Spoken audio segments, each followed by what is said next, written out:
सांस्कृतिक कार्यमंत्री आशिष शेलार यांनी मनसे अध्यक्ष राज ठाकरे यांची भेट घेतली आहे। शेलारांनी राज ठाकरे यांची सदिच्छा भेट घेतल्याची माहिती कळते। दरम्यान काल मनसेची बैठक झाली होती आणि यावेळी मुंबई महापालिकेच्या निवडणुकीमध्ये भाजपसोबत जाण्याची मागणी अनेक मनसे कार्यकर्त्यांनी केलेली होती।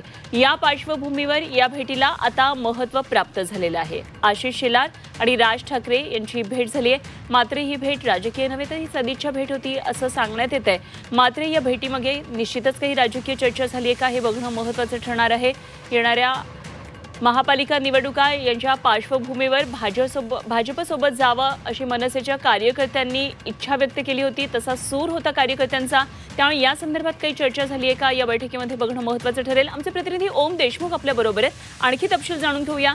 ओम, आज ही आशिष शेलार आणि राज ठाकरे यांची भेट जरी सदिच्छा भेट असली तरी कालच्या बैठकीची पार्श्वभूमी सुद्धा या बैठकीमागे आहे। या चर्चेमागे काय नेमकी चर्चा झालेली असू शकते? अनुपमा, खरं तर भाजपचे मुंबई अध्यक्ष म्हणून आशिष शेलार यांनी ही भेट घेतली आहे।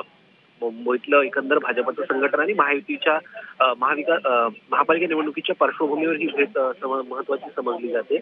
या बैठकीमध्ये या भेटीमध्ये महापालिकेच्या संदर्भात चर्चा झाल्याचं खासदार शेलारांनी सांगितलंय। मनसेच्या संदर्भात जर आपण पाहिलं तर मनसेची एक बैठक काल परवा मुंबईमध्ये पार पडली आणि महापालिकेच्या निवडणुकीत नेमकं काय करायचं, नेमकी काय भूमिका पक्षाची असावी यावर चर्चा झाली होती।